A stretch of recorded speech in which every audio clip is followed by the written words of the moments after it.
Et tous les week-ends sur France Bleu Pays de Savoie, vous le savez, on vous propose l'aventure. On la vit au travers de ce que Charles Edrich découvre chaque jour puisqu'il est parti pour un périple de 7000 km. Il en a réalisé la moitié l'an dernier et il a dû laisser le bateau pour pouvoir repartir cette année et il est là avec nous.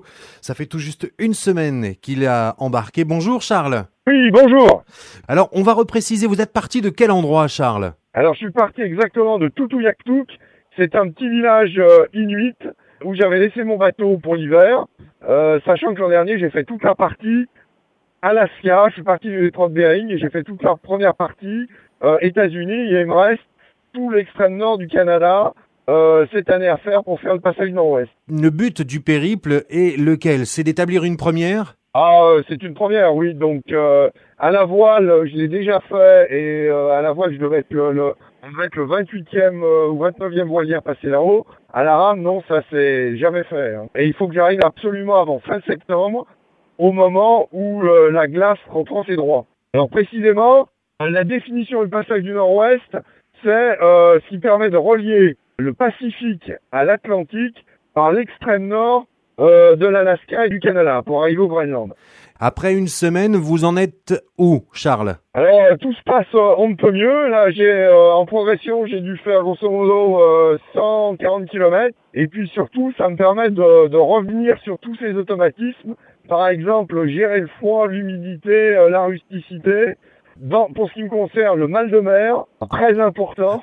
Oui. À la voile, je suis quasiment jamais malade, mais à la rame, j'ai pas encore trouvé la solution pour pas avoir 5-6 jours d'amarrinage avant de me sentir vraiment bien. Donc. Alors, et au niveau conditions climatiques, quel temps avez-vous rencontré jusqu'alors ? Température entre plus 2, plus 3 et plus 20 quand il n'y a vraiment pas de vent et le soleil et quand le soleil est haut. J'ai eu toutes sortes de vents, hein. On est dans des zones où ça change tout le temps. Et j'ai eu un coup de vent annoncé à 90 km/h. Alors là, à 90 km/h sur ma petite embarcation de 160 kg, ça rigole, mais absolument pas. Donc il a fallu que j'aille me mettre à l'abri en urgence. Je me suis retrouvé en fait sur un espèce de banc de sable en pleine mer. Et là, j'ai passé quand même déjà un sale quart d'heure parce que j'avais tout un train de rouleau qui arrivait sur ce banc de sable.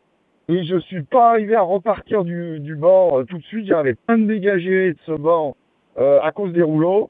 Donc au bout de 2 jours, la décision que j'ai prise, c'est de traîner. J'ai mis la combinaison de survie, je me suis mis à l'eau et j'ai traîné sur 2,5 km le bateau avec un bout, une ficelle, le long de la plage, si on peut appeler ça une plage, pour sortir du banc et pour me mettre dans une zone où j'ai pu commencer à nouveau à ramer. Donc. Est-ce qu'il y a eu des rencontres, des faits marquants au cours de cette première semaine ? C'est des zones où on voit, il y a personne. Par contre, je rencontre des animaux comme jamais j'en ai rencontré. Là, pour l'instant, j'ai déjà rencontré des belugas. Alors ça, c'est très très impressionnant. C'est des petites baleines donc blanches, grosses comme des dauphins. Dans un premier temps, on les prend pour l'écume des vagues. Des baleines, ça on en voit partout, des baleines très souvent. Et on entend leur souffle de très loin, et des phoques, beaucoup. Bon, les baleines, c'est des animaux extrêmement pacifiques, très sympathiques, curieuses. L'an dernier, j'ai quand même eu la très bonne surprise, si on peut dire, mais l'énorme frayeur d'être soulevé par une baleine. En fait, j'étais en train de me faire un café à l'intérieur de la cabine, du petit abri, hein, j'ai un petit abri qui doit faire 1 mètre cube, et j'entends le souffle très proche de la baleine, je sors la tête, et elle était le long du bateau sans bouger. Et elle reste à côté pendant quelques minutes, elle passe sous le bateau, soulève le bateau avec énormément de douceur, et puis elle le repose après quelques instants avec la même douceur. Le voyage extraordinaire de Charles Edrich, on vous le fait vivre cette année, évidemment sur France Bleu Pays de Savoie. Merci beaucoup Charles. C'était un plaisir, à la semaine prochaine. À la semaine prochaine.